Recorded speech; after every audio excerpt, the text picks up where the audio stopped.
Look at this picture. Yeah. A tree in the middle of a lake. Asked Bob why Chris didn't like the color orange. Yeah. He said it was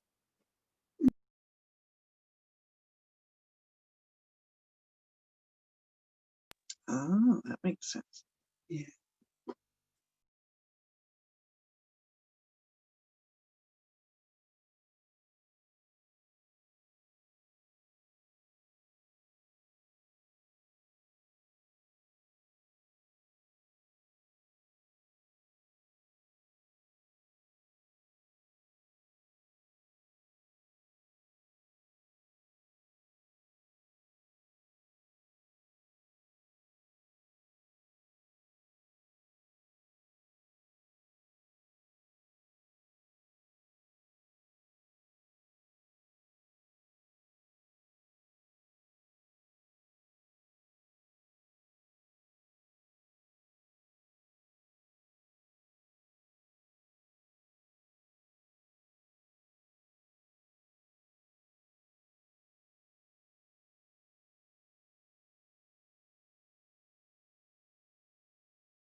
Laura, I think you have your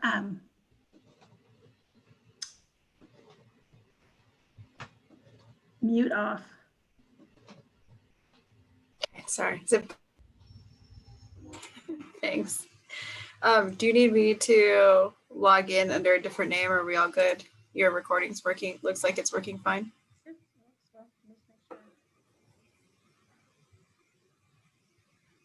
Yeah, I have the little recording button, so I think we're good. Let me know if something happens, if you want to text me or Teams me, and then I can come in under a different name. Hey, Christina, can you hear me okay? I can. Perfect.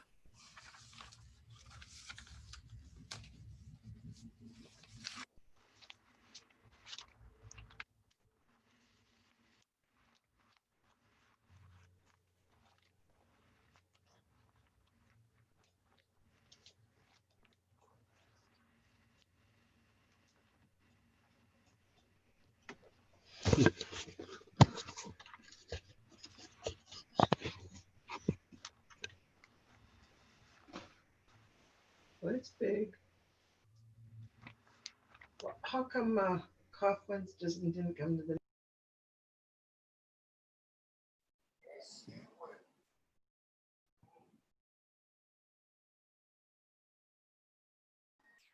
Hello?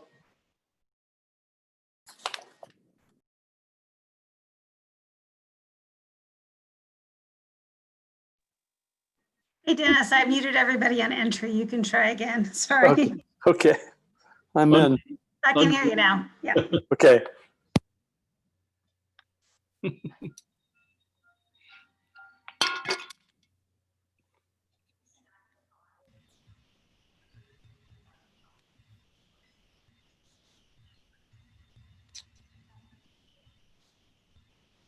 so how do I get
Now it's doing this stupid thing again.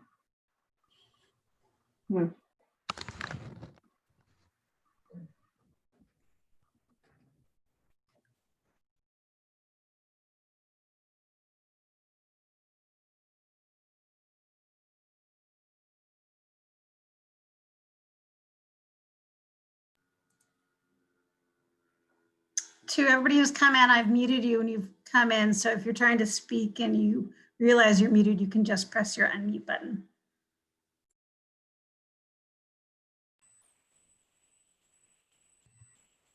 Okay, should be there. Is that the one before the start? No, Oh. this looks completely different. Oh, there's my screen.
All right, Bob, let me know when you want to start the meeting.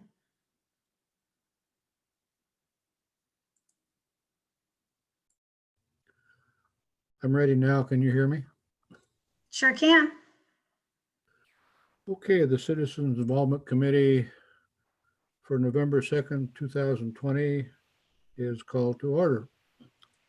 And we'll start out by Dennis, are you with us? Unmute. I'm here.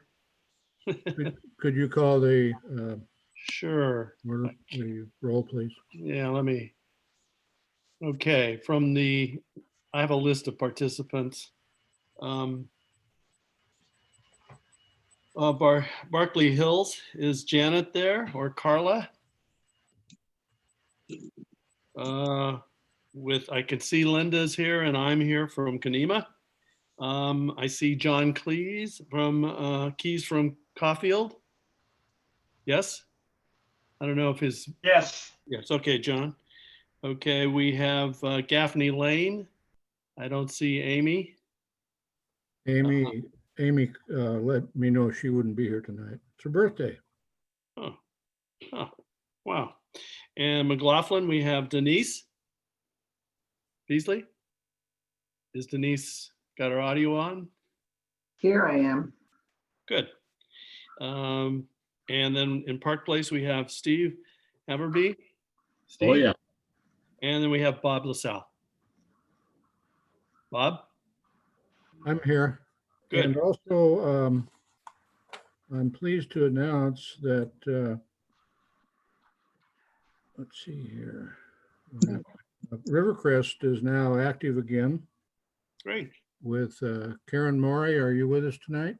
I'm back. Hello. Okay, that's great. And Ed Lindquist also, or is he here tonight? I don't think so. I think it's just me tonight. Good. Okay, well, that's great. I'll be sure to let you know, Karen, that with our new code that we had changed, both members of each neighborhood association now are voting members, so there's no such thing as a primary alternates anymore. So pleased to have you with us again. And Hey, thank Bob. you. Bob, I thank- have a question, Bob. We have 2 members from every neighborhood. Are they all both able to be involved now? Yes. Oh, absolutely, for sure. In Okay, fact, okay, I- we have a second member. I will get him involved. Great, Yeah. thank you. Thank you for doing that. More the merrier.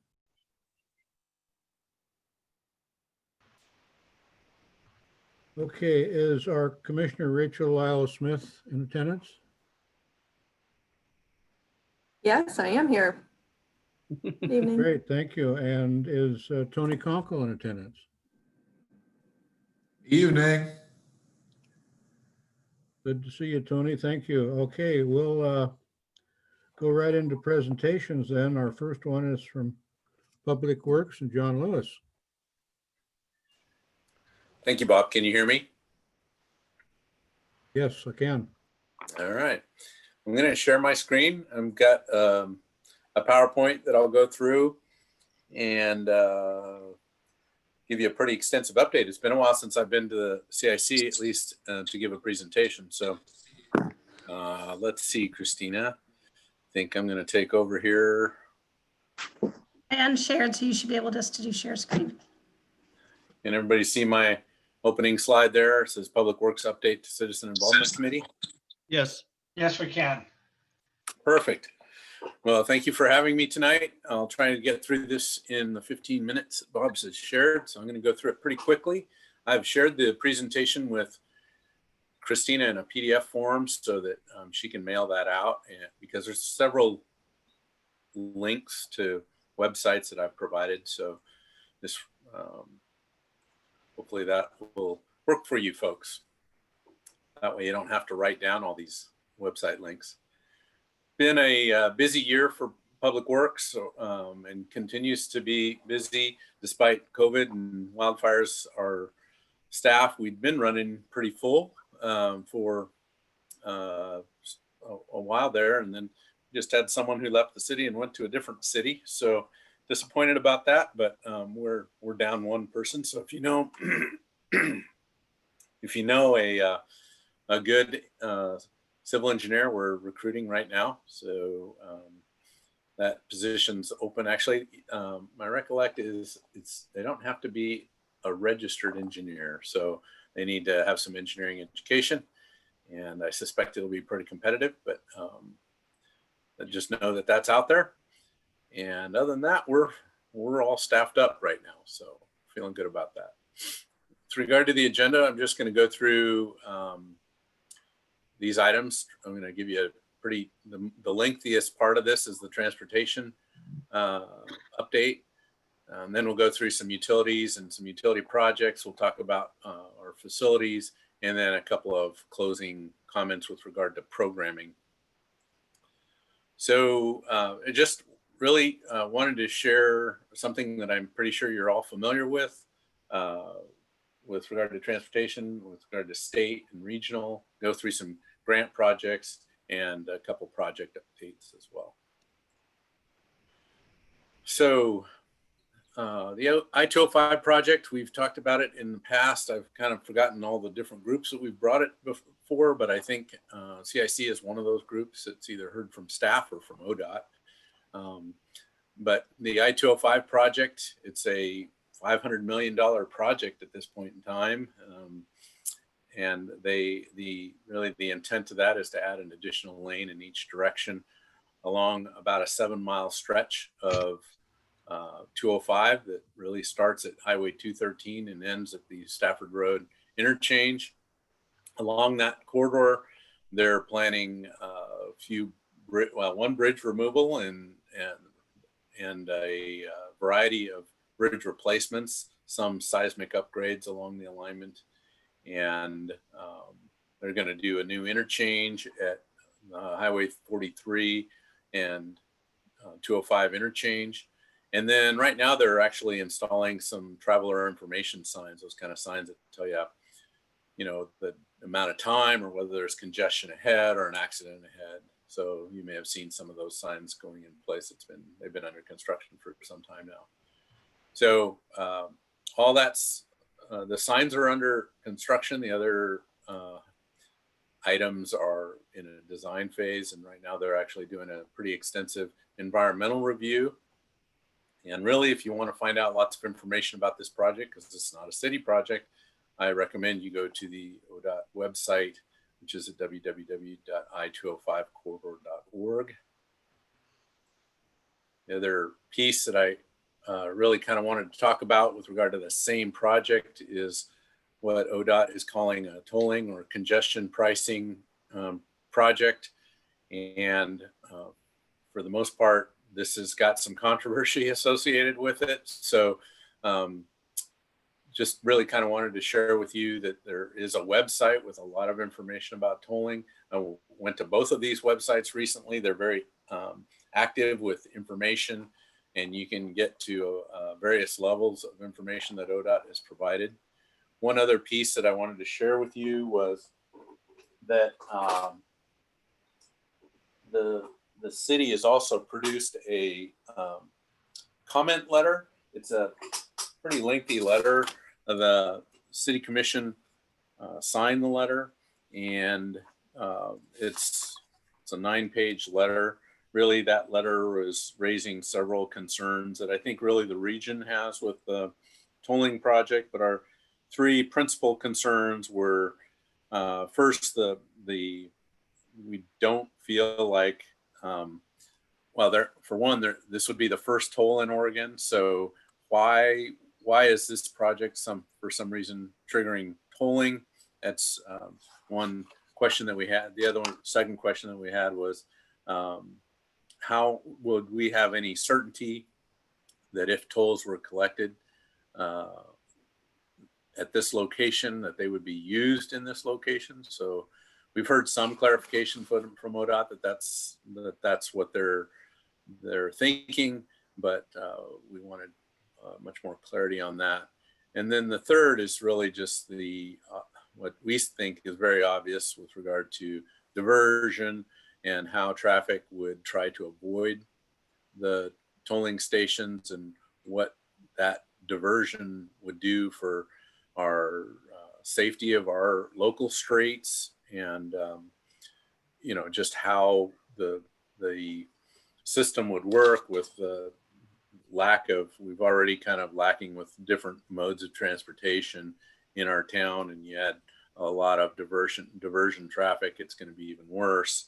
It's going to impact our economic growth. And so the letter that we put together, again, is a lengthy letter. It was one of many that came from the region. Other cities submitted their own letters of concern to ODOT, and that's part of the process, is they're looking to gather that kind of information. So take a look at the website. Other than that, I didn't have much more to share. John, could I make one correction, please? Yes, you can. This, in fact, is not the first toll in Oregon. Back when you were either very young or before you were born, the I-5 bridge over the Columbia River was actually a toll. It was a toll there to have that built.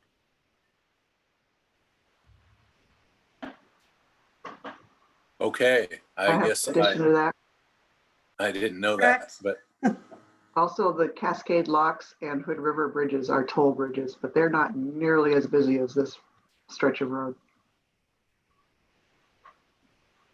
I stand corrected. I've paid those tolls, so I should have thought of those. Okay, so just more information for you. I wanted to share a little bit of information about some Metro, some of the programs Metro's got going. And again, these aren't our programs, these are Metro programs. But the Transportation Library Shelf is what I found on their website that I thought was pretty interesting. Lots of information there. Again, the big one is the one that's really on the ballot right now, which is Get Moving 2020. It's a significant fundraising measure for the region.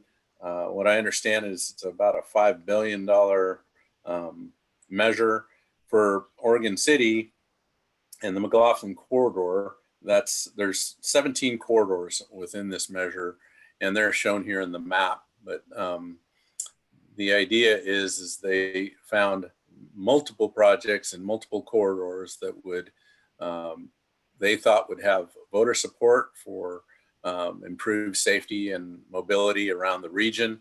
And for the corridors that that touch Oregon City, it's the Highway 43 and the McLaughlin Boulevard corridor.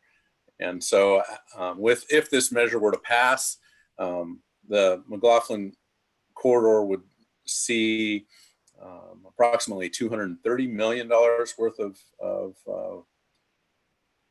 funds, and the Highway 43 corridor would see another $70 million worth of funds.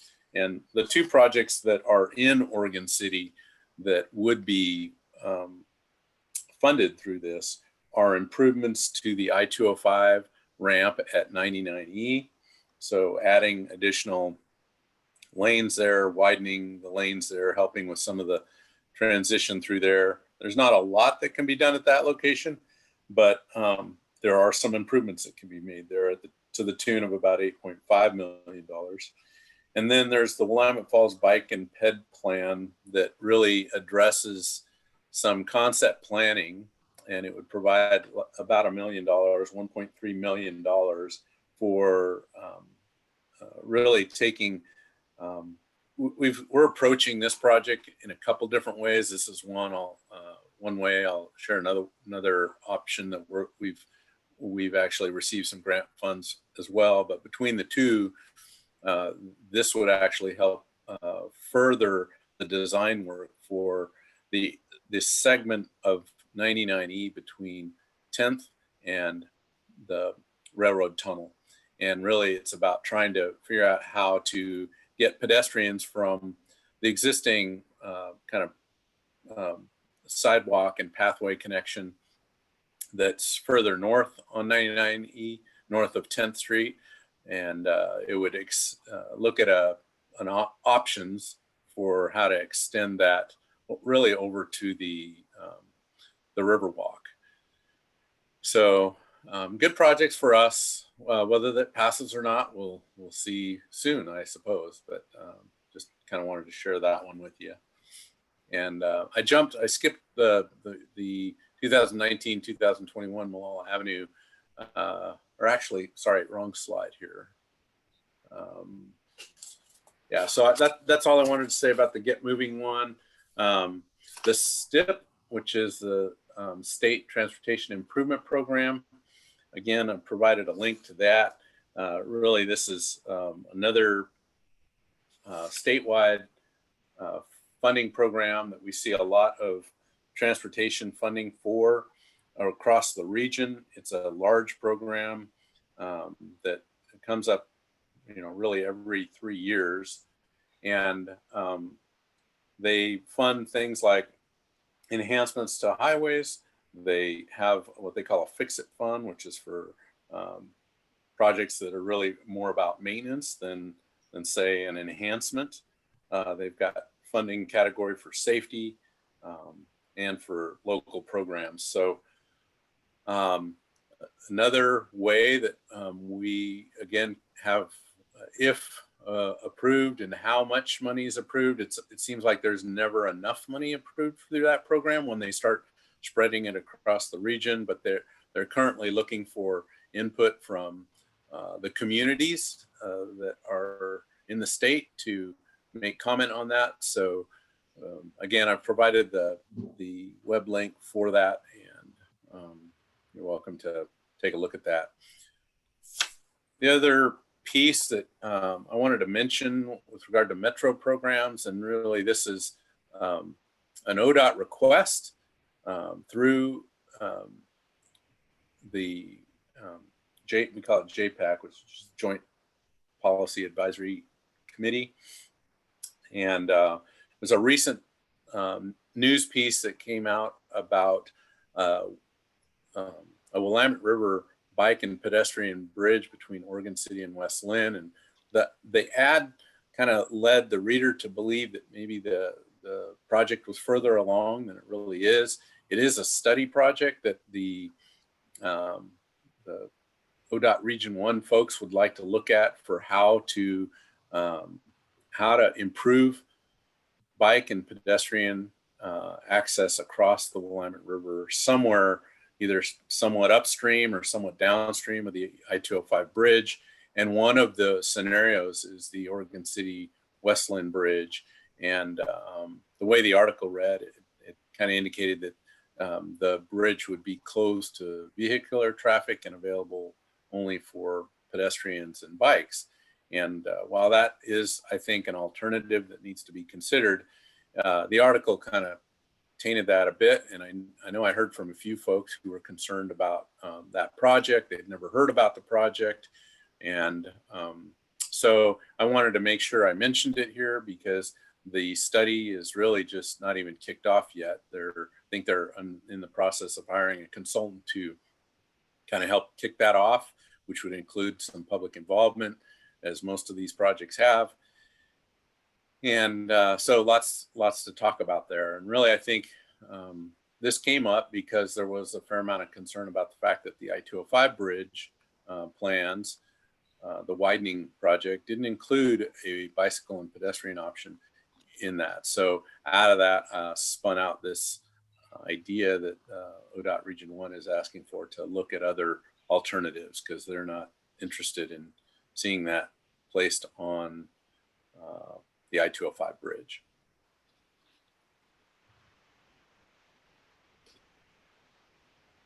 All right, back to a little bit more about grants in Oregon City. So the regional flexible fund allocation, we're still working on that project, Malala Avenue. So just reminding folks that we got a $3.8 million grant. I've got more information on the Malala Avenue project, which I'll share.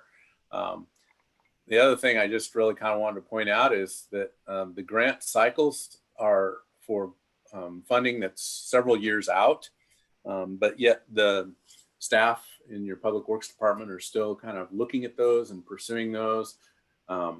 This RFFA grant cycle from 2022 to 2024, that's when the dollars would actually be available and spent. And this is kind of that second pot of money that really we applied for this before Metro put together their Get Moving 2020 campaign. So we did receive a grant for 673. Well, we haven't received the grant, but we received word that we will be in that 2022-2024 grant cycle for $673,000. And that original grant was to help us with conceptual design of what that pathway might look like. And if you're familiar with the area, just trying to figure out how to move pedestrians, especially along the riverside, around or under or over the Highway 43 bridge is kind of one of the big challenges. There's a viaduct along there too. So those are things that would be considered in that concept study. The other grant that we've received that is, or that we were awarded but have yet to receive, is the All Roads Transportation Safety Grant. That's a $1.1 million grant. this is what's pictured in the photograph that I've shown. It's really about signalization improvements along the Beaver Creek corridor from Maple Lane to Warner Parrott, or Warner Milne, sorry. And so there will be signal improvements, signal interconnect, fiber upgrades along there. There's also the addition of what they call radar units for dilemma zone detection.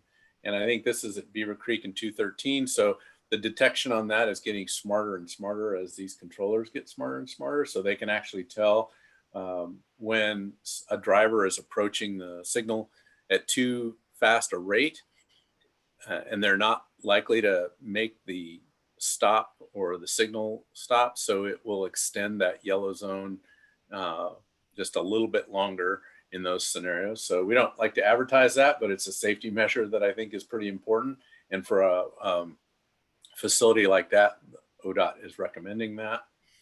The other thing that this grant includes is some signal warning ahead beacons or signage mostly as you're coming up the hill, up 213, up to the Beaver Creek signal. So about 1,000 feet from there, there'd be signage that would indicate that for drivers to use caution as they get closer and closer to that signal. We've seen, just based on the speed of traffic that uses 213, a need for some advanced warning for that location.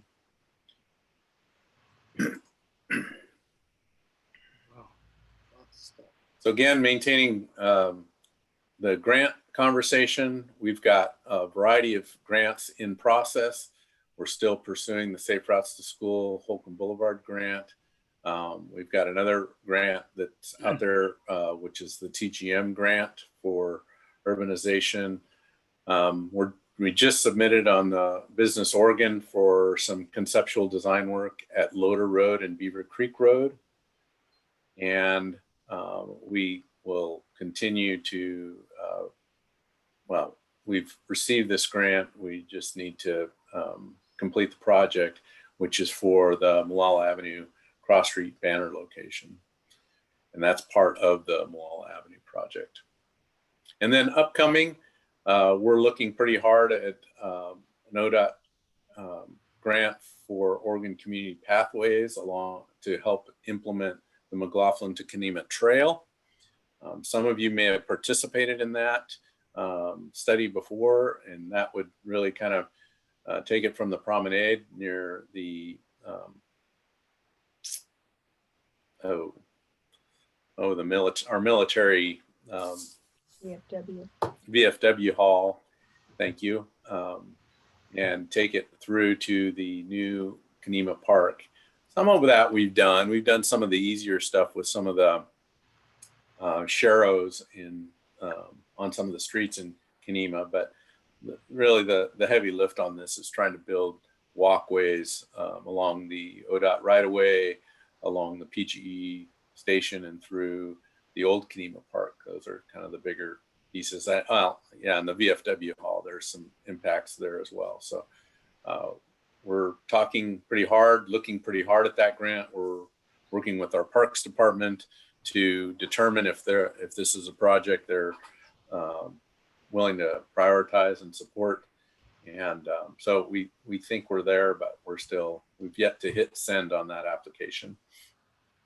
And then we're also looking for even further out at the arts grant. It's time to apply for the new round of the arts grant. So again, we've got between the Malala Avenue project, and we did some work on Washington a few years ago, and then the Beaver Creek Road grant program. There's quite a bit of improvement that's being done, but what we need yet to do is whatever's left, right? So upgrade all our signals for whatever's left. And that's what we're hoping to pursue with that grant. So real quickly, Malala Avenue project, just a reminder, that's about a $13.5 million project. If you use our Malala Avenue at all, you know it's well under construction right now. Lots of impacts. We're seeing those impacts. Some of them are okay. Some of them are not. I'll just say right now we're working pretty hard to try and get our pedestrian accesses back in order there. I think the contractor has taken some liberties there that we want to fix. So between work that they did today and hopefully some work tomorrow, we'll have better pedestrian access for Malala Avenue because it's been kind of a mess. But right now it's down to 2 lanes. Turning is in and out of driveways is very, very tight. So use plenty of caution there. The existing signals at Claremont and Gaffney are now 4-way stops. And so people need to navigate that. It's going to get wet soon. So wet and dark. So we just are encouraging folks to continue to use caution in that corridor. Some of the work that's completed, PG and Northwest Natural Gas are complete.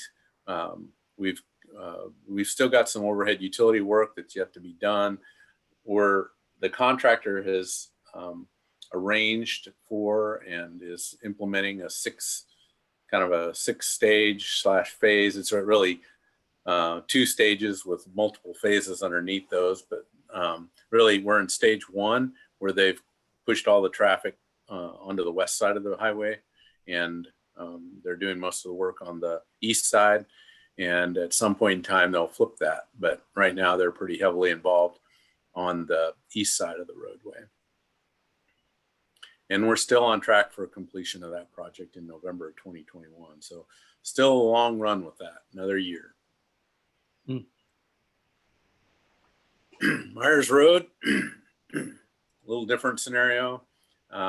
Paving is complete, striping is complete. That project is really pretty much essentially complete. There's really some minor sidewalk yet to do, fair amount of landscape work. So I haven't been out there this week, but it's my understanding that they're doing some landscaping, completing the medians and a lot of the stormwater swales along the edge of the road. But the majority of that project is done. We also they're working with PGE to get the streetlights installed, and that's supposed to happen next week. So we're definitely, project is under budget actually, which is a good thing, and ahead of schedule. So there was originally some concern about the BPA towers and whether or not they could be done on time to allow the work to happen this summer, and they were able to get that done. So we're looking at a grand opening event on December 15th. I put 9 to noon. You'll see more information on that, but that's tentatively what we're working on right now. Oh, I'm ahead of myself here too, by the way. So there you go. Everything I just talked about is in that slide right there.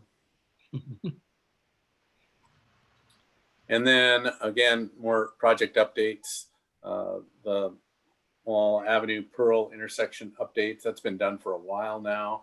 That's where we added additional signage, some reflectivity on the signal heads. We did a little restriping work on that. So that was somewhat driven by some of the dangerous accidents that we'd had at that location. We've also, I don't know if you noticed, it's definitely slower speed now because it's under construction, but Malala Avenue speed limit from really 213 into Oregon City has a lower speed limit.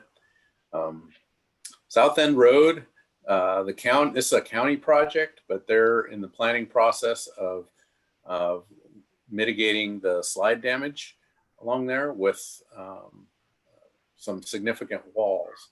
So that project is under design. I don't have a timeline yet for when they're going to construct it, but I did hear recently that ODOT has agreed to additional funding to complete a much larger project, or a longer wall, if you will, than what was originally thought needed there. So when that project comes up, hopefully we won't have some of our other major corridors under construction. The Trillium Park Drive landslide repair, Still holding on that, but we have decided to move forward with the engineering work on the slide repair work and try to find a way to fund that within the next year.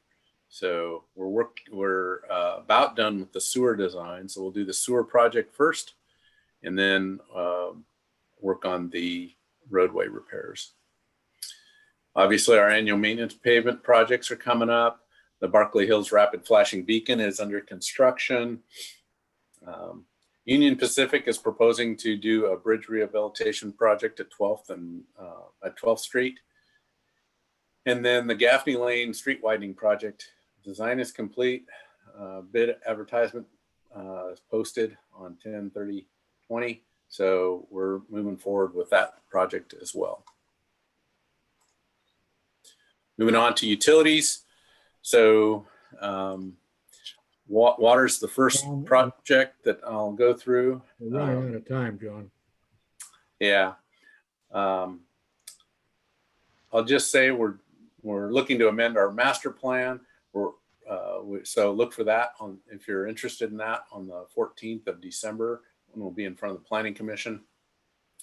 We're working with Clackamas River Water District. We've got a lot of good projects that are moving forward that are meaningful for your water utility. Wastewater and storm, same thing. We've got a stormwater master plan and SDC rate analysis that's going to be moving forward. We're working with DEQ on a new 5-year permit for stormwater discharge, doing lots of I&I related projects and some pump station improvement projects and those kind of things. Our operations center, if you've driven by First Street, is under construction. So again, we're looking at about 25,000 square feet of finished floor area for office space. And that leaves us about 50,000 square feet of warehouse. We're tracking well. The project seems to be moving good. We've not really run into any unforeseen items. And again, if you've been by there, you'll see some of these kinds of activities going on. Just wanted to mention the other facility that we have is Center Street. So this map is pretty busy, but we're working with the city manager and the city commission on a lot line adjustment that would convert the upper yard to part of one parcel that would include the Armory property and added to Waterboard Park. The only other things I wanted to mention is just some program updates. We had a geologic hazard forum. Geologic hazards in Oregon City get a lot of attention. We had lots of folks registered, but not too many actually attend. But you can still watch the video. So we recorded that video, and I recommend if you're interested in geologic hazards that you go to the YouTube channel and watch that. The link is available in the city's geologic hazard page. Oh, sorry. Again, I'm ahead of myself here. There's this link here shows where you can watch it, but if you search our website for Geologic Hazard Forum, you'll find that there. The commission, really this is more of a Laura slide than ours, but it affects the Public Works Department in that these parklets, you might have seen the one on 7th Street. I think there may be more of those. So just working to work with those property owners if they're interested in developing a parklet, trying to get them through that process. And if you want to know more about that information, because there's a lot of information about what they might look like, what's allowed and what's not, what are the requirements, you can find it at that link right there at the bottom of the page. And then last but not least, the Oregon City Shuttle. I want to say they came to the CIC. I just wanted to reemphasize that that's likely to come up soon. And by soon, I'm not sure if they're going to try and implement by the end of the year, but definitely by the first of the year to do a shuttle route through Oregon City that would supplement TriMet's existing routes.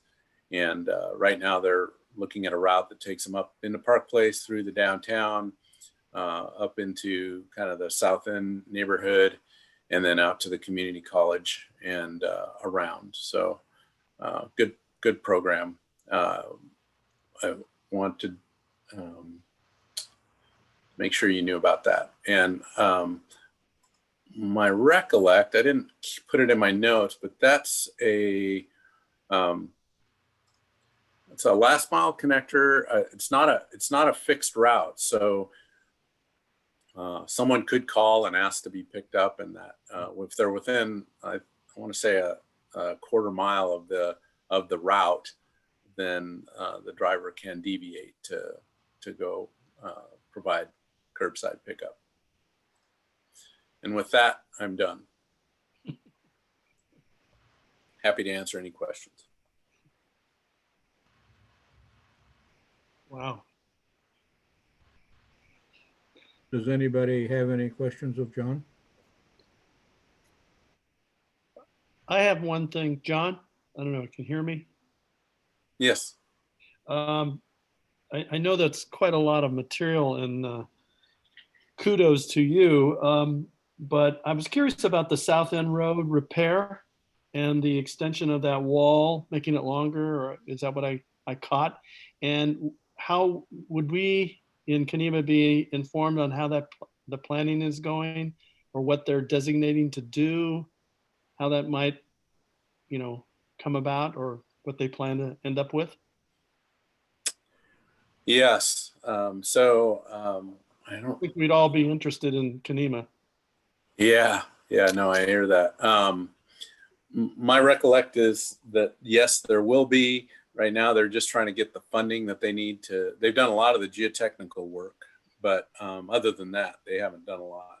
And so, yeah, they're just now kicking that off, Dennis. So I'll make sure we get that public involvement process started. It'd be nice if they could meet with our neighborhood and let them in on the plan and what they've discovered. Might settle some nerves.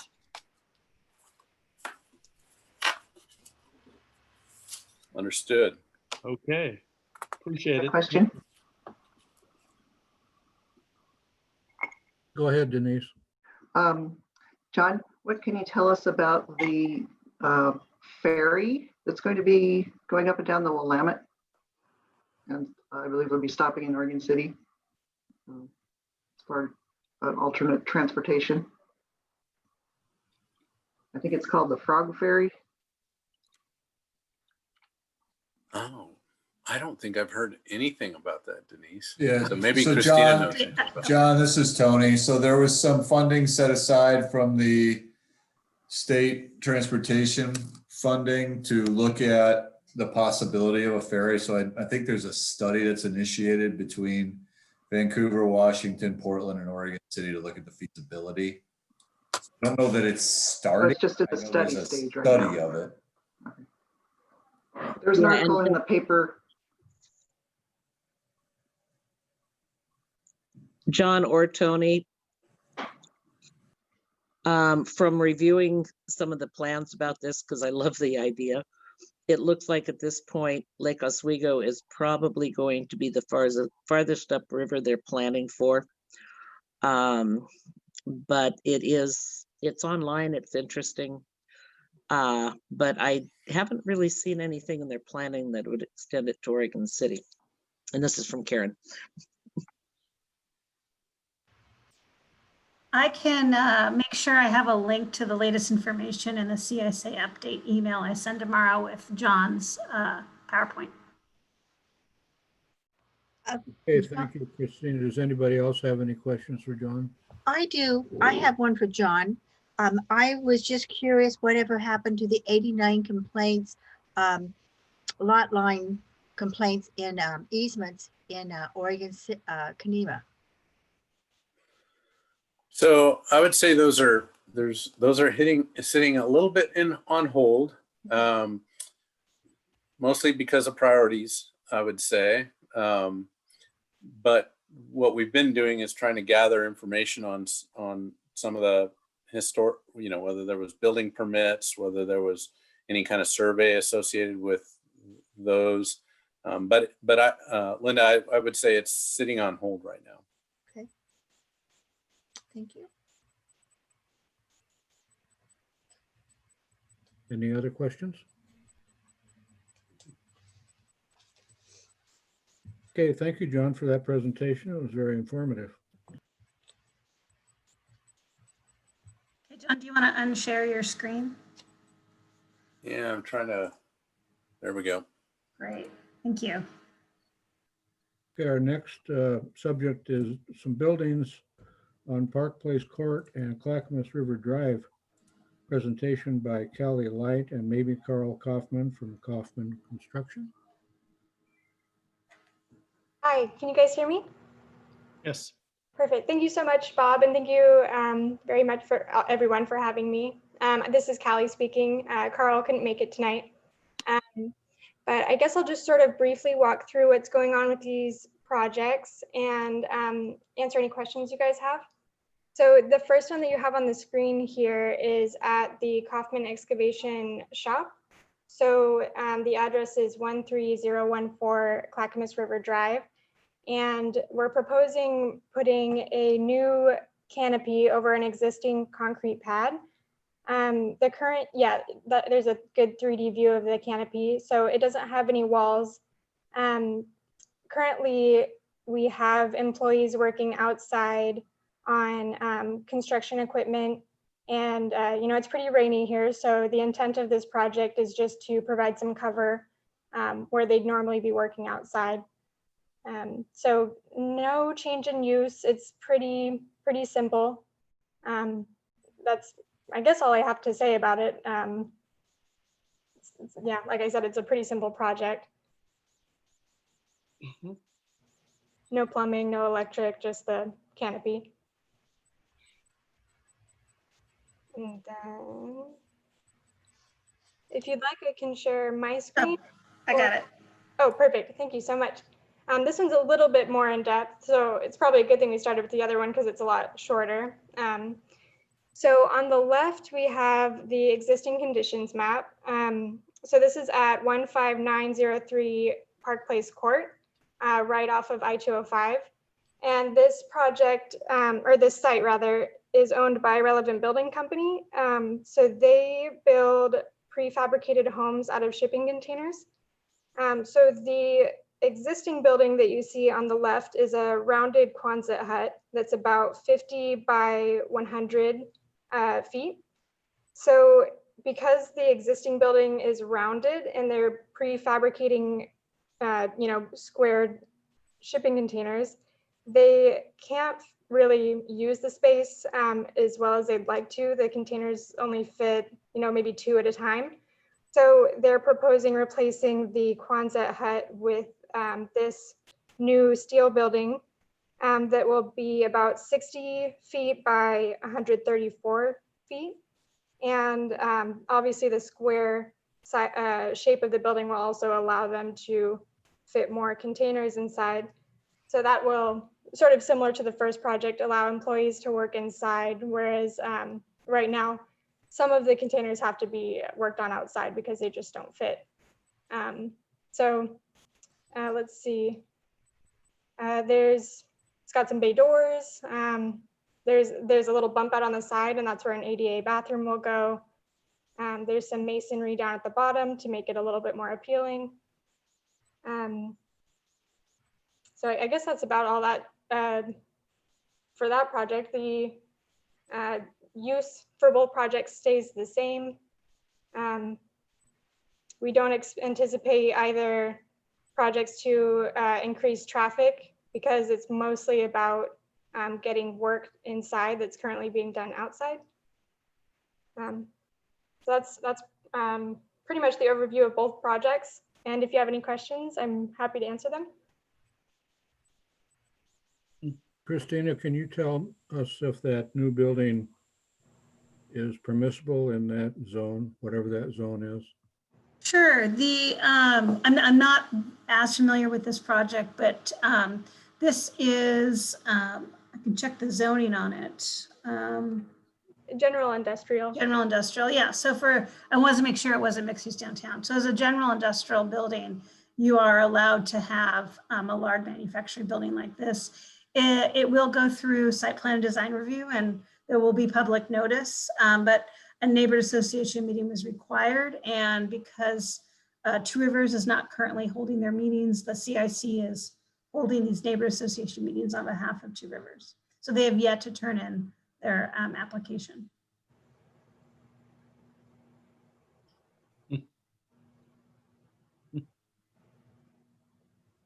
Any other questions?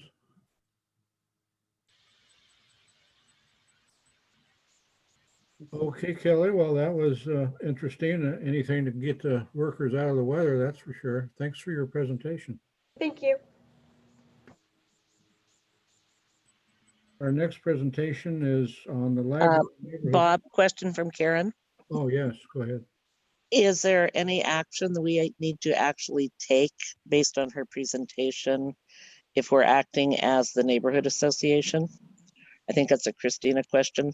Well, you're not actually acting on behalf of the neighborhood association, you're just kind of hosting the presentation on behalf of Two Rivers. So just having the project on the CIC agenda meets our needs for completeness review. Thank you. Okay, the next presentation is the library neighborhood technical support from Greg Williams and let's see, Gina Bacon, maybe? Thank you, Bob. Good evening, members of the CIC. Greg Williams, Director of the Oregon City Public Library. And I do have Gina Bacon here with me. She is our Adult Services Librarian. So she knows a lot more than I do. So if you have questions, I'll feel free to punt them to her. So the reason we're here tonight is a couple of weeks ago at a city commission meeting, there was a discussion about some of the technology challenges that some of the neighborhood associations were experiencing during the COVID pandemic. And I started to talk to my staff about ways in which we might be able to support the neighborhood associations deal with some of those challenges. I reached out to Christina, let her know we were thinking along those lines, talked to Bob, and eventually the invitation was given out to us to come talk to you tonight. And so I'm going to go over a little bit of our technology offerings that we historically have offered at the library, what we're able to do during the COVID pandemic. And then I was hoping to get some feedback from the group about what are some things that the library might be able to do in this situation to provide some additional support for you as members of the community as we all try to navigate this pandemic together. So with that, I'm going to share my screen. Let's hope I do this correctly. Everybody see that okay? Yes. Yep, okay, great. All right. So once again, the brief overview of the presentation tonight. Just talk a little bit about what the library historically has done to support community technology needs. I'm going to talk a little bit about some of the additional services or avenues that we've introduced to provide some additional technology support during the COVID-19 pandemic. And then I would love to get some discussion or feedback from all of you how else the library might be able to help in this situation. So supporting community technology needs is one of the core aspects of our mission as the library. It's part of our strategic plan to learn more about the specific makeup and needs of our community. I just gave the page from our strategic plan here, and one of the things that we really want to try to do a good job of going forward is to be more conscious about assessing the needs of the community when it comes to technology support. And once again, when we heard that there were some needs out there amongst the neighborhood associations that we might be able to help meet, we really wanted to reach out to you and do some of that to get some feedback so that we might be able to develop something. So historically, what the library, the technology support the library has provided to the community, we have provided public internet computers. The library does have a gigabit fiber connection. We are able to offer printing with color in black and white. And even in the COVID shortened fiscal year of 1920, we were able to provide around 15,000 public computer sessions. We are also able to provide Wi-Fi in the building and around the building using that gigabit fiber. Once again, in the COVID shortened 1920 fiscal year, we were able to provide about 18,000 Wi-Fi sessions. Our staff also has a good deal of computer knowledge and training ability. And so we have used that in the past to offer group classes. We have offered classes on topics such as computer basics, teaching people how to use Windows more effectively, some internet searching basics, how to use ebooks, especially with our ebook service that we offer. We've offered classes on smartphone basics and even on how to use the library catalog. And because we know that one of the most important things that a library can do to help support community technology needs is kind of that one-on-one personalized experience, personalized support. We do provide we have in the past provided both one-on-one technology appointments where people can come in and get help with their devices or help with the problem that they're facing, and also some drop-in technology assistance. So now the COVID pandemic has made that a little more challenging with the status of the building. We're not able to have, we're not able to open up our computer labs at the moment, and providing technology support has been much more difficult. However, we have been able to introduce some options that I wanted to make sure that everybody on the CIC was aware of. So first of all, we have established what we're calling our virtual Tech Connect sessions. So these are every week, we have a dedicated time where anybody who has a technology question can drop in. It's hosted via GoToMeeting. If you need some help to be able to get on GoToMeeting initially, to be able to take advantage of those, we can certainly provide that.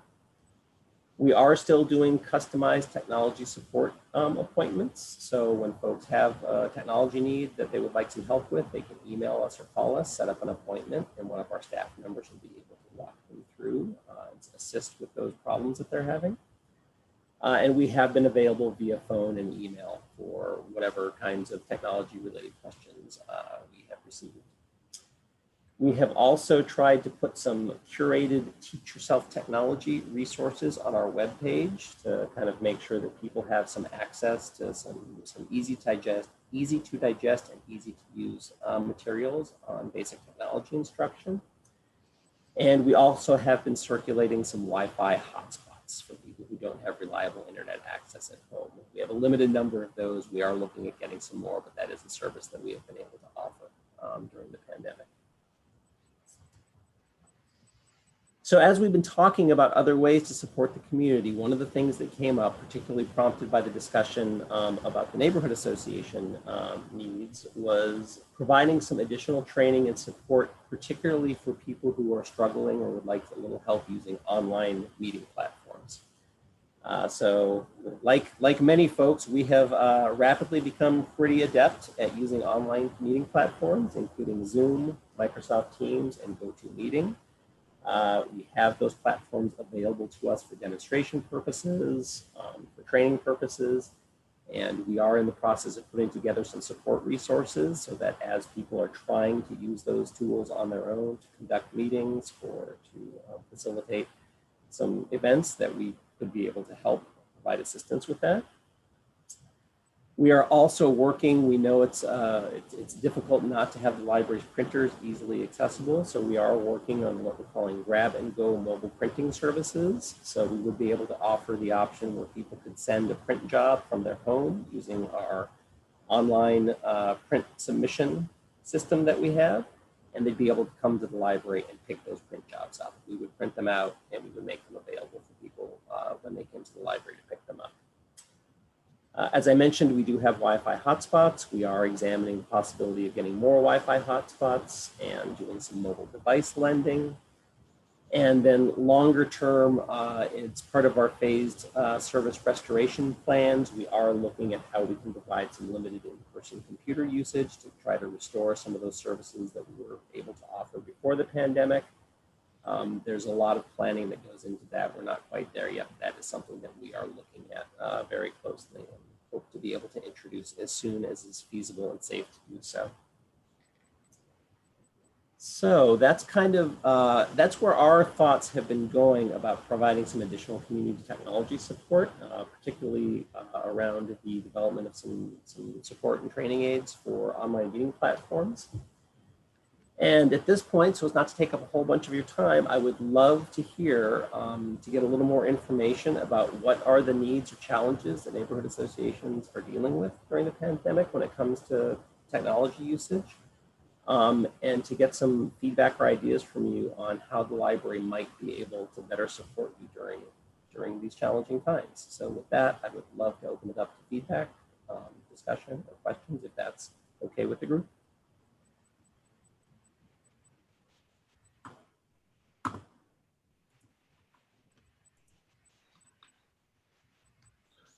Any questions from anybody?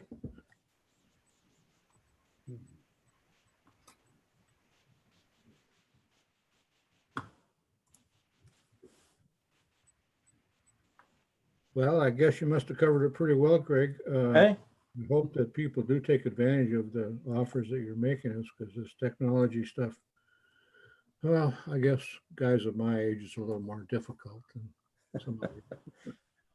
We have problems with it every day too. So it's I've been joking. I said I never thought we'd get to the day where everybody would become an expert on so many different online meeting platforms, but here we are. So Greg, can you send me your presentation? yes, I absolutely will. I will put that in my email with the group. Okay. Well, if there's no feedback, if anybody thinks of anything, if anybody has some requests or some ways that we could provide some support to you during this time, please feel free to contact me and let me know. We've got staff who are willing to help, and we will continue moving ahead with creating some of those resources that may be of assistance to you. Okay, Greg, thank you so much for that presentation. Okay, thank you so much.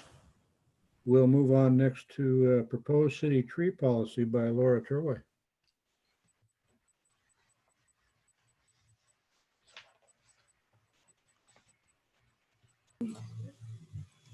Good evening. How's everyone doing? Fine. Oh, great. Can you guys see this okay? The screen? Yeah, I don't remember, Yeah. Laura, when was it that you gave the presentation that I asked you to give to the CIC? I was at TAC, I believe, this past month, talking to them. So I'm excited to be here talking to you guys as well. What I'm going to talk about is a policy regarding city removal of trees. So what happened after the trees were removed at the pool, we were directed from our city manager to come up with an internal review process for the removal of significant trees.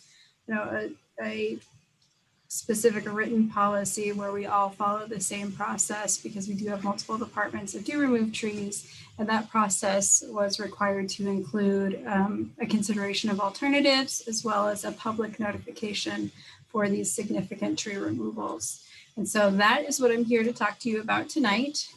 This is a policy that we would like to adopt by resolution. It's actually on the City Commission agenda on Wednesday. So it's a proposal at this point, and we'll see if it gets adopted. If it does get adopted, it'll be effective 30 days after adoption. And we'll talk about that, the reasons for that in just a moment. So for this, before we get into this new tree removal policy, I just wanted to do a quick snapshot of what our tree statistics have been for the last year, which is all of 2019. In that time, we had spent shy of $500,000 on trees, and that included tree maintenance and other things as well. That cost does include staff time. We have to track that because we are a Tree City USA. And we also track statistics such as how many trees have been planted. In this case, you saw 628 trees planted last year, 666 trees pruned, and then 188 of those trees within the city were removed. So back to our policy. Again, we had this direction from city manager. We did touch base with the City Commission and provided the draft policy through them a couple of times and got some great direction from them. And we primarily worked with the Natural Resources Committee, but we also talked to Planning Commission, Parks and Rec Committee, as well as the Transportation Advisory Committee. to get feedback on it, because it does apply to trees both in parks and trees in the right of way when the city is the one that is proposing tree removal. So again, this is going to be all city property, urban renewal property, or trees within the right of way when the city initiates tree removal. If a public member wants to do tree removal, this isn't another layer of regulations on top of them. It's just related to us. So we were given direction to use our heritage tree designations as the base for this, to determine which trees need to be held to this higher standard or this process. So as you can see on the screen is our heritage tree list. You can see the Pacific Madrone is underlined in red in this list, and that's because the Natural Resources Committee also felt that a 5-inch or greater Pacific Madrone should also qualify for this list of significant trees. Hey, Laura, So- real quickly, right now we only have the front slide showing on the PowerPoint. Bridge. I don't know. You I don't do. Yeah. I was like, that's a long opening you have, and I realized you were moving slides, but we didn't see it. So I don't know Let's if you got see. unshare and share again. Yep, I can see that now. It's only been 6 months. I don't know how that happened. There's other slides. I'll send you the slideshow so you can kind of see the statistics as well. Okay, so for all tree species that are 20 inches and or greater, this policy would apply. For other specific species, it would also apply, even though they're less than 20 inches in diameter. All right, so if the city wants to remove a tree, we look at the size in the heritage tree list, it qualifies, then this policy would be utilized. However, there are a couple exceptions. One is if it's in a habitat restoration area, and this has to be a habitat restoration area that's approved by the city. So for example, Metro did some habitat enhancements that were approved by the city through our natural resources overlay district or whatnot. Also, trees in or abutting water quality facilities, as well as trees that are listed on our nuisance plant list. We want to make sure that we remove trees when it is necessary. And so those ones were not held to this higher standard, though those also have to be viewed under the lens of other tree standards that we have within our city generally. And then also eminent hazard trees.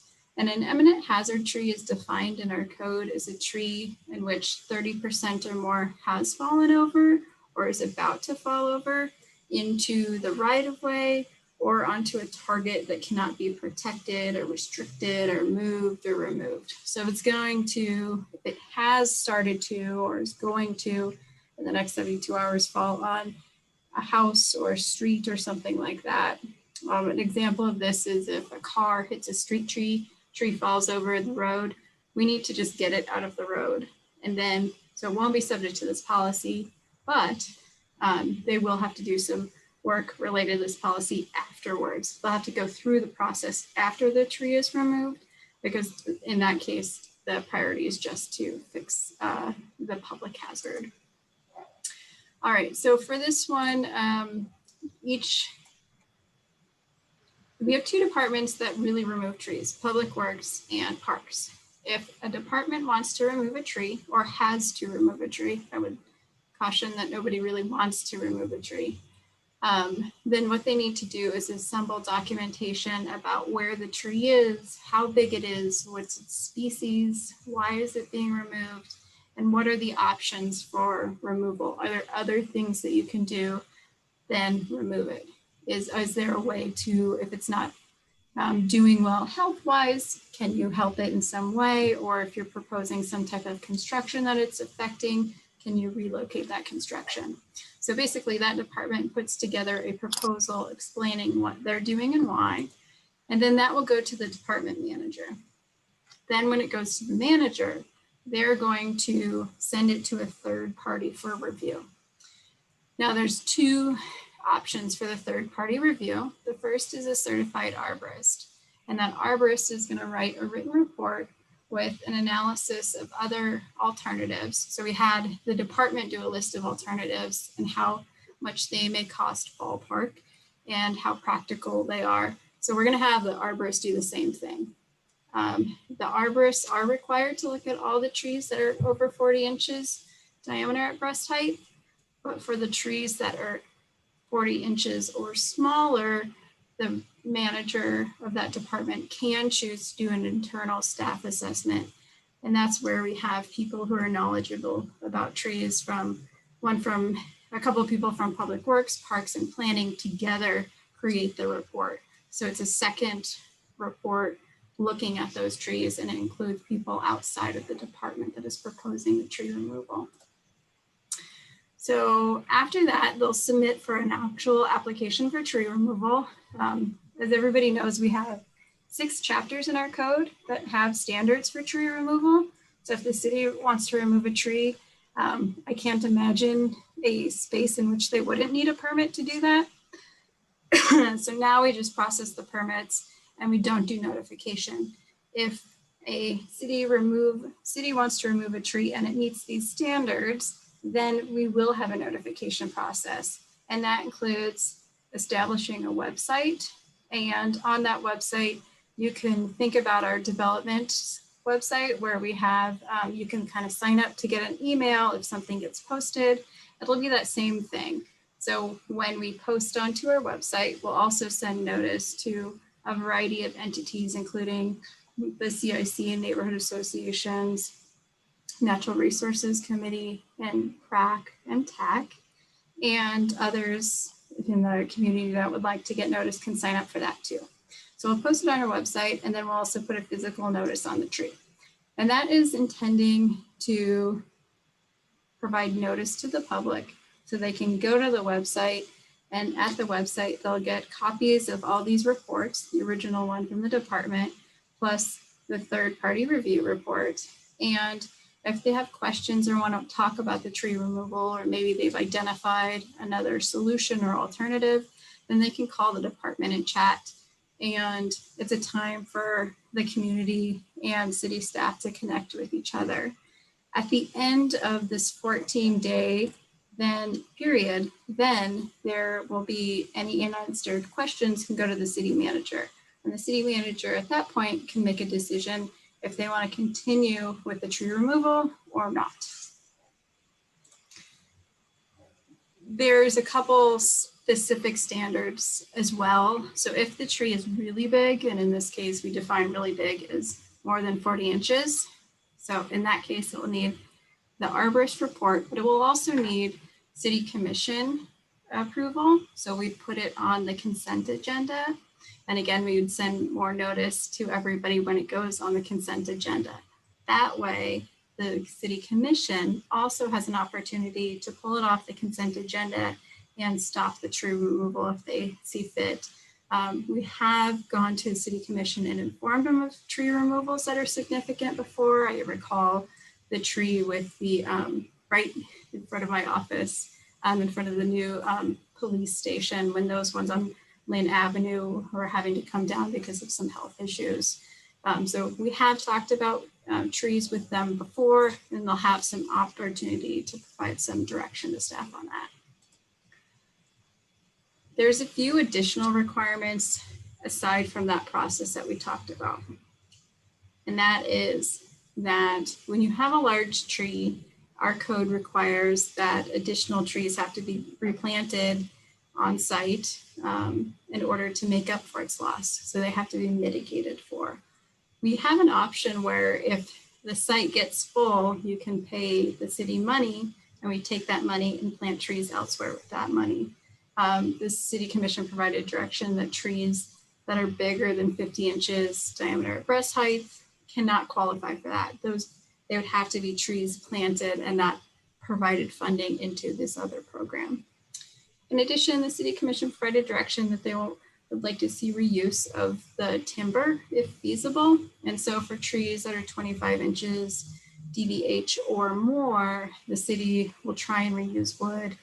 We were directed to try and work with some programs or woodworkers if we can. If we can make it into furniture, that's great.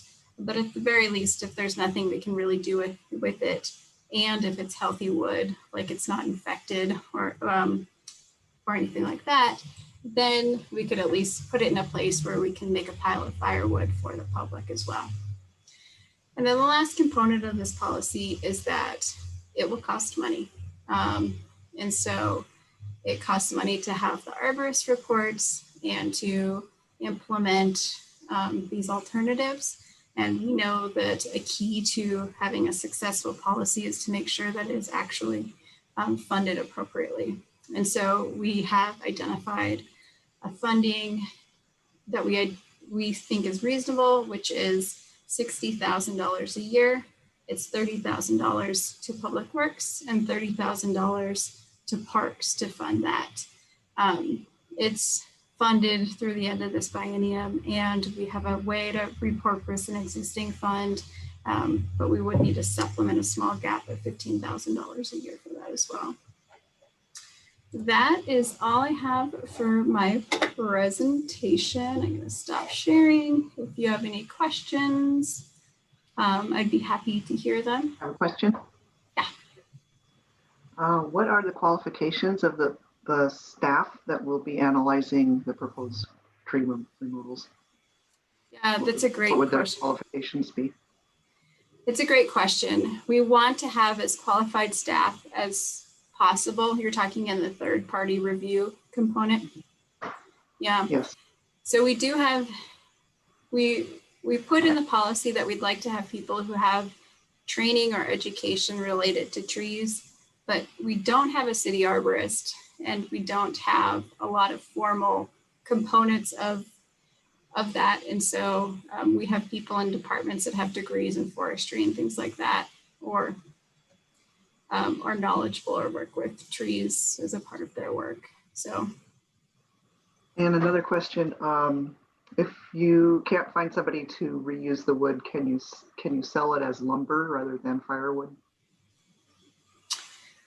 Anything's on the table. We didn't limit what the possibilities are. From my understanding, it's so expensive to plane it to make it into lumber. You're talking about making it into 2x4s and things like that.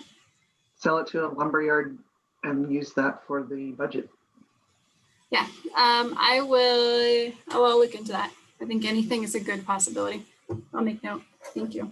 Yep. Does anyone else have any questions? All right, it's on our consent agenda for the City Commission on Wednesday. Hi, Laura. I do actually have a question. This is Carla Laws from Berkeley Hills. Hi, Carla. Can you hear me? I can. Hey. Okay, great. Hey, I wanted to find out, you were mentioning that you may not have to put notification on particular trees, and I wanted to get clarification on that. If it was because of, like, I didn't hear a lot of it. Was it because of like certain conditions that you may not have to give neighbors notification, and wanted clarification on that? Yeah, that's a great question. The policy is only going to apply to significant tree removal. And so the trees would have to meet the applicability section of the program in order to be subject to the notification. So we use the Heritage Tree Code as our base. And so if it would qualify for Heritage Tree Code or this new 5-inch or greater Pacific Madrone, then it's subject to notice. There's trees that are like very de minimis or below that, which are not subject to the tree, to the notification. So the purpose of the program was just to only apply to significant trees. Okay. And yeah, I'd be kind of interested in hearing what those significant trees are. So it'll be interesting. Maybe I could watch the City Commission meeting and get more clarification on that.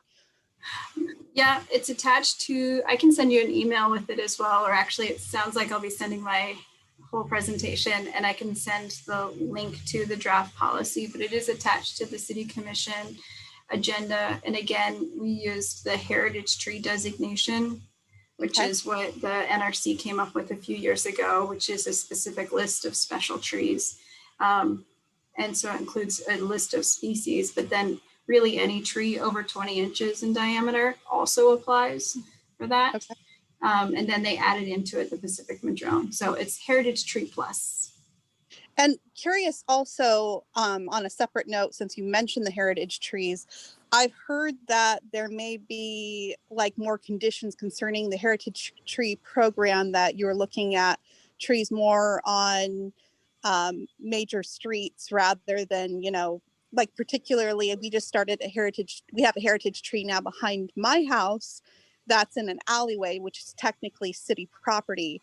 Because I'd love to see the heritage tree program grow. And I know Dee Dee volunteers tons of times and pays out of pocket to make sure, you know, inspectors come out and other things, or, you know, to evaluate the tree. I'm wondering in the future if you're planning on helping with those funds, help the heritage tree program get more funding. Good question. So we're not proposing any changes to the Heritage Tree program at this time. There is separate pot of funds that the NRC has for heritage trees. It's earmarked for heritage trees every year, though it's not a significant amount. And so, no, the funding for this program would only be for the trees that are subject to this, but it would make them, because they're heritage tree eligible, they could turn into a heritage tree later. So it, I guess in a roundabout way, is supporting some potential heritage trees in the future. Is there any way to support the heritage tree program? Like, I mean, I realize you guys are great about like trying to get the paperwork through and you know, being supportive of nominating certain trees, particular amount of year, you know, every year, a few of them. But like, is there a way to help that program grow, since we have so many cool trees in our cities with such rich history? Or I like your questioning. Yes, there's always ways to help it grow. And actually, you should pay attention to, which I know you will, the upcoming city commission agendas, since I believe you guys all get them as well. We're going to talk about Thimble Creek upland habitat, and right now we're working with the Natural Resources Committee, and we're hoping to get some heritage tree and potentially heritage grove designations there. And that will help. It's a large concentration of trees that are really beautiful. So we're hoping that'll help draw a lot of attention to the program. Thank you so much. Yeah, thank you. Laura, this is Karen. You know, also people might want to look at, oh gracious, was it the last Parks and Rec meeting? Maybe the last two. We've also discussed this regarding the trees abutting Park Place Park. Not all of them are healthy, and Laura gave us a wonderful presentation on how some can be designated, but some really need to go through this process to be removed.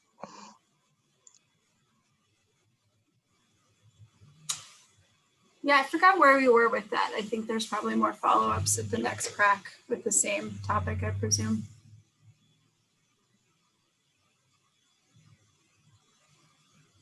All right, well, thank you, everybody. Laura, I might have missed it, but is a notification also given to the neighborhood associations?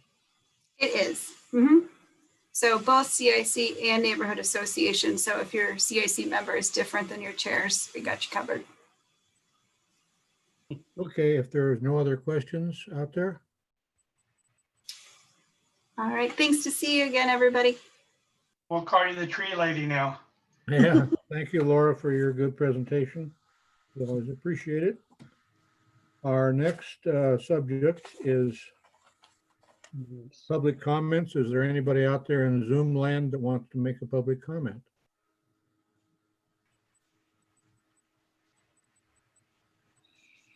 Okay, our next subject then will be approval of the minutes. I'll go through them. The minutes of October 7th, 2019, November 4th of 2019, and December 2nd of 2019.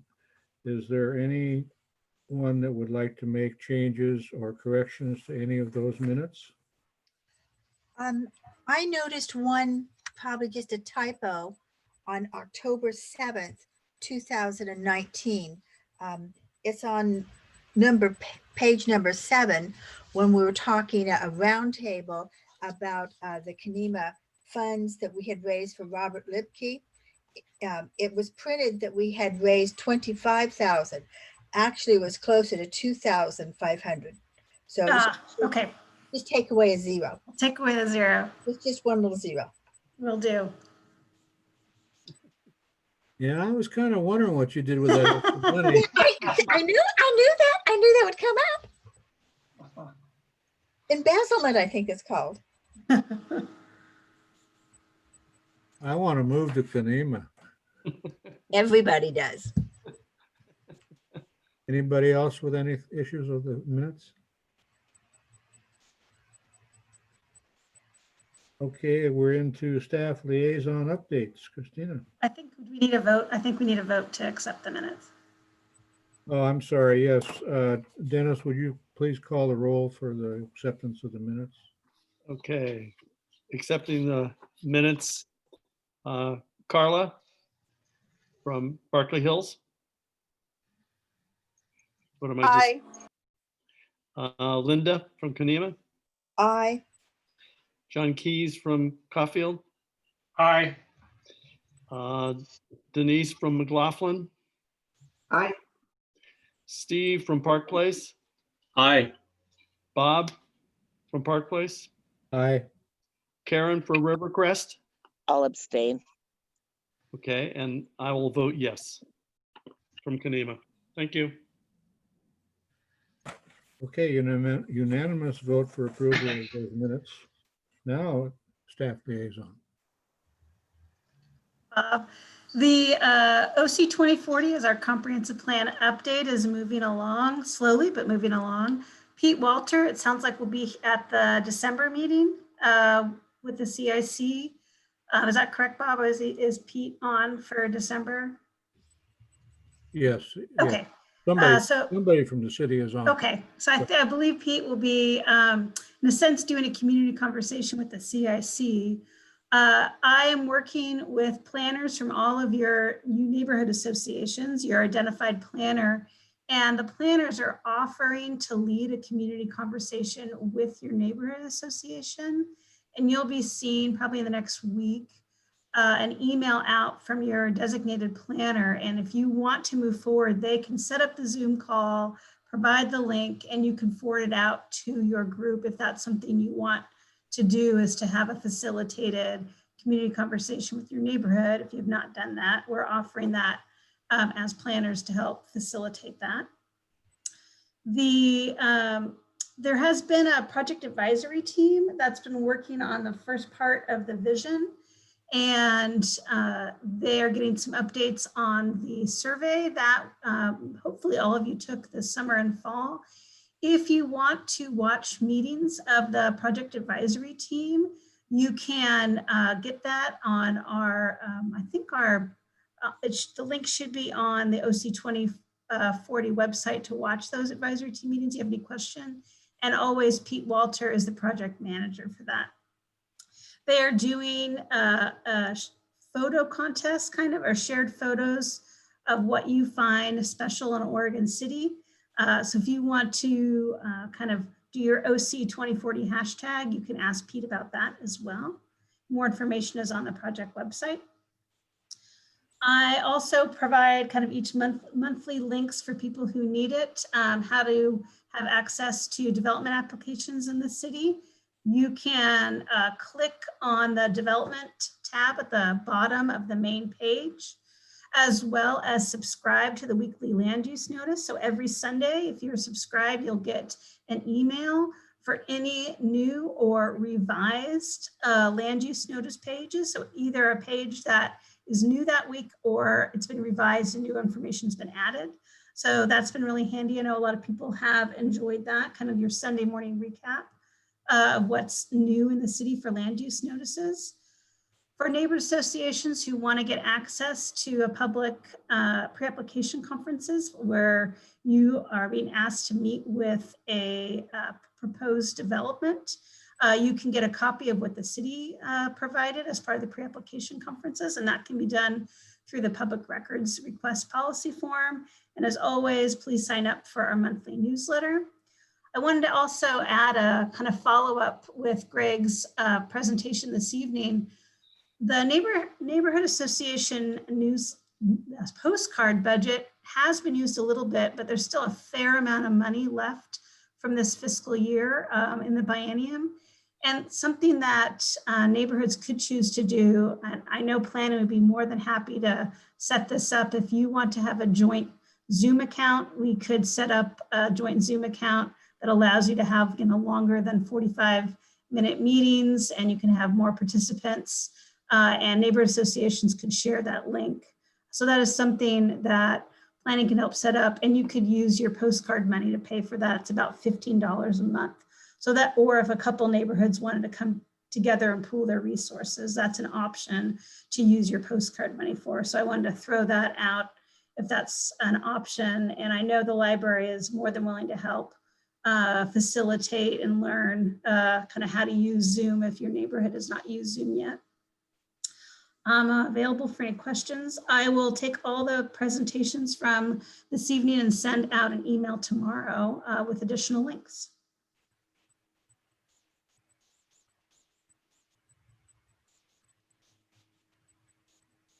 All right, seeing no questions, I'll pass it back to Bob. Okay, that brings us to our roundtable. I'll start out with myself. I don't have anything right now. Steve, do you have anything for Park Place? We had a general meeting last month, and we had reached the decision not to have elections until such time as we can meet in person. And there were no objections to that. So otherwise, no, not really. Okay, thank you, Steve. Denise for McLaughlin. We're still working on the sign topper project. Denise and I drove up and down the streets the other day and did an inventory of those signs that are available on the street corners and which ones have sign toppers already, so we can decide where to put the new ones. We have a meeting this Thursday on Zoom, and that's about it. Okay, thank you. John with Caulfield. Not much happened this last month, been pretty quiet. I know they talked about the Meyers Road extension being done. That new park going in, it has the grass sprayed on it within the last week or so, so it's looking pretty nice. It's come together very well. About all I have. Thank you, John. Linda and or Dennis for Kenema. Want to go, Linda? I'll start. Kenema will be having a meeting on November 19th. We will be meeting in a church. So we'll have social distancing, adequate parking, lights, and heat. We had lots of talk about meeting in person or doing Zoom meetings. We felt that we would lose participation by using Zoom meetings. We've worked hard to keep a core group going, and we want to keep that going. So we will be meeting in person November 19th. Up to you, Dennis. Oh, well, I do like the extended offer by like Christina and the library in helping the neighborhood facilitate the Zoom aspect. And I'd like to pursue that or think about it and offer it up to our neighborhood in such a way that maybe it might work. I agree with Linda that I think getting together is important, but I think until we have, some kind of remedy or feel more safe, I don't know. I think we're going to have to consider alternative ways of getting and meeting together. So I don't know how long we'll be able to facilitate our meetings at the church. And now we're coming on to winter and it's going to be colder. And I think it's a tent, isn't it? I think we're meeting inside. It's an inside thing. I think you- Yeah, they have you go in. heaters or something. Mhm. Well, I mean, I don't know. I just do, I like the idea of the Zoom aspect. If we could make that work for the neighborhood. I'd like to know if the neighborhood would feel good about that. We should pursue checking into that, I think. I know that has nothing to do with the roundtable, but I mean, it's a good, I mean, I liked what I heard from Christina. That's all. Okay, Carla from Barclay Hills. Hi, we are having a meeting November 10th, which is next week. And initially we were going to try to do it in person since there's a big land use. We were going to do it at St. John the Apostle and have, distant seating. And then obviously if too many people showed up, we would have to maybe go stand outside. I don't know what you do. But since state regulations have gotten more strict, because we were going to also do a combination of virtual, so people didn't feel comfortable, they could engage virtually. I was going to try to do a hotspot on my laptop and connect it that way. The state regulations have gotten stricter. They'll pursue it, but we were worried that possibly someone could report you. And so we just subject. It's a JIT period SI. It is kind of like the idea of Zoom, but it's nonprofit. And then basically what you do is once you name that room, you have other people join that. It's still, it's ultra private, kind of the same options as Zoom. It's free. We're going to play around with it now to where my vice chair is going to control actually having people sign in electronically. And then he's going to track more on people like, who's raising their hand. And then I actually take notes on top of being chair. So it's hard for me to take notes and track that. We're having CERT come from Willamette Falls. And then oh yeah, I'm on the phone. Sorry. 1 second. I got a teenager coming in. And then we also have a land use presentation at 535-545 Holmes Lane. It's going to be a 59 unit condominium complex. So I would assume a lot of neighbors there are going to have a lot of questions. And what we were concerned about is having older people who live there being able to use virtual. So I'm hoping they have the opportunity to speak or, come and join in the meeting. And I guess beyond that, that's all we've got. I mean, I'm trying to think of anything else coming up. We are going to try to do elections on open positions and continue the positions for another year that exist. If someone's interested, I wouldn't mind, giving them the opportunity to take a position that's already taken. And that's kind of about it that I know of right now. Any questions? Or you should try Jiu-Jitsu. It's free. So, and you can have multiple people. Okay, thank you, Carla. Didn't you You're welcome. indicate me that tonight was going to be Janice's last meeting?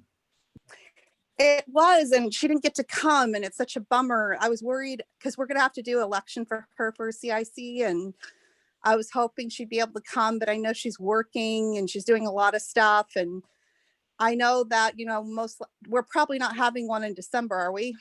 Most likely not. We usually don't. Because maybe she could join if we were having in December. You do have a meeting in December. So maybe she'll come in December. I'm hoping so, because I don't think she's leaving till January or February. So I really appreciate you guys, though. Yes, I'd love for her to come at least one other time. So. Yeah, we'd like to have an opportunity to at least say goodbye and express our appreciation for her participation. She's done it so long, and I'm going to have a card. I don't know if I could do a separate one and drop it off somewhere, if maybe at like City Hall or something, if people want. I don't know if people can go into City Hall to sign it. Is that a possibility if I dropped off a card there for people to sign for Janice? Yeah, if you left it at the front, people could sign it at the front desk. So I'll go tomorrow to City Hall and drop off a card for Janice for people to sign. And then we're planning on doing something also at our next meeting. I hope she's not listening. So dropping it off at least at her house and talking about it virtually. Okay, that'd be wonderful if everybody could make it up to City Hall sometime and sign that card. I'll Okay. drop it off tomorrow. Okay, thank you. You're welcome. Our next person would be Commissioner Rachel Lyle Smith. Good evening. Turn my camera on.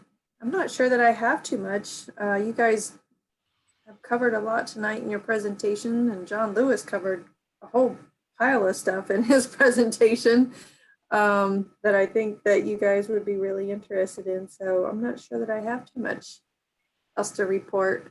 We've talked up, John also mentioned the Waterboard Park item that's on the agenda for Wednesday. I think that's of interest to your group, but it looks good for moving forward. So I'm open to questions. Anybody has anything or comments?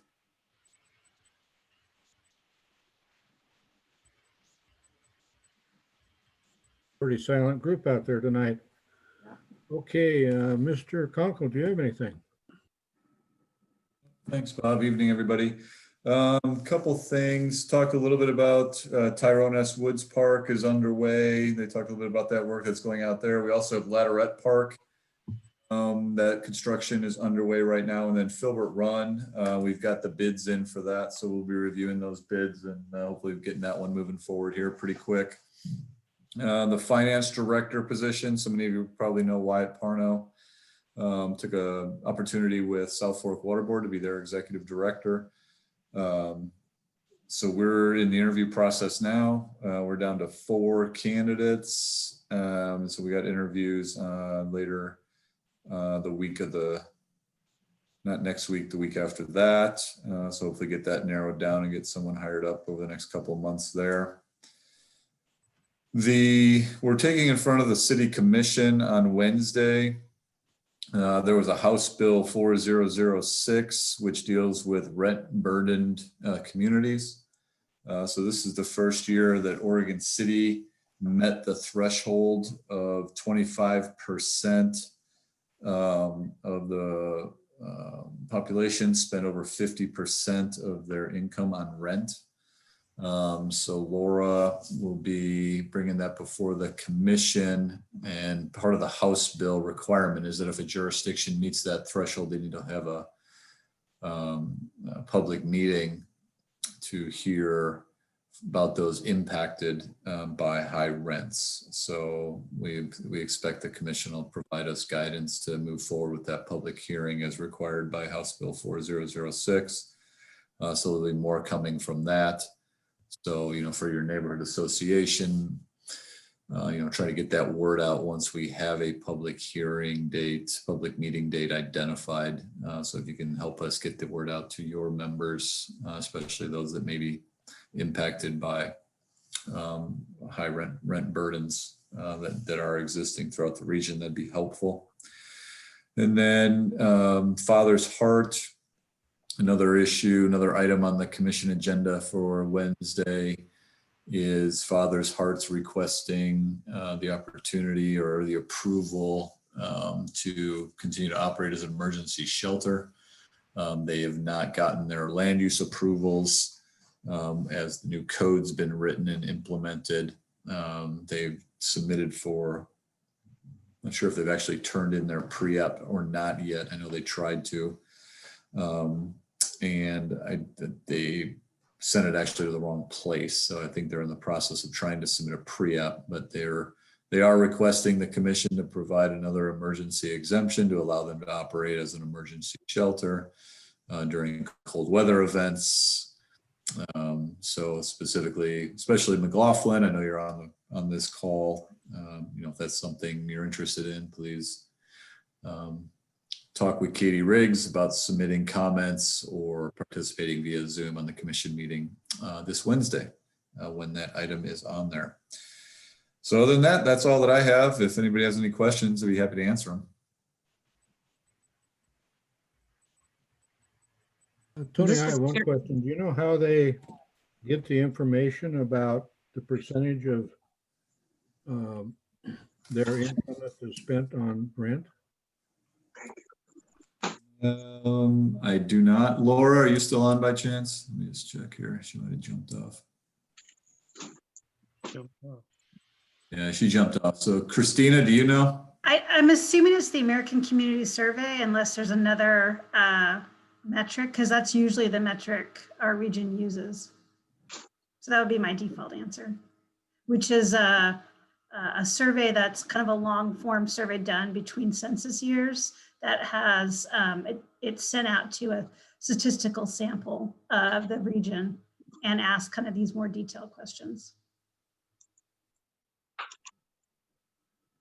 Okay, and on our search for a new finance director, I hope they can get one that is able to get us as many awards as Wyatt was. My goodness, he did a wonderful job. Yeah, that would be wonderful. Does anybody else have anything out there they want to comment on? Bob, this is Karen. You need to put Rivercrest back on your radar.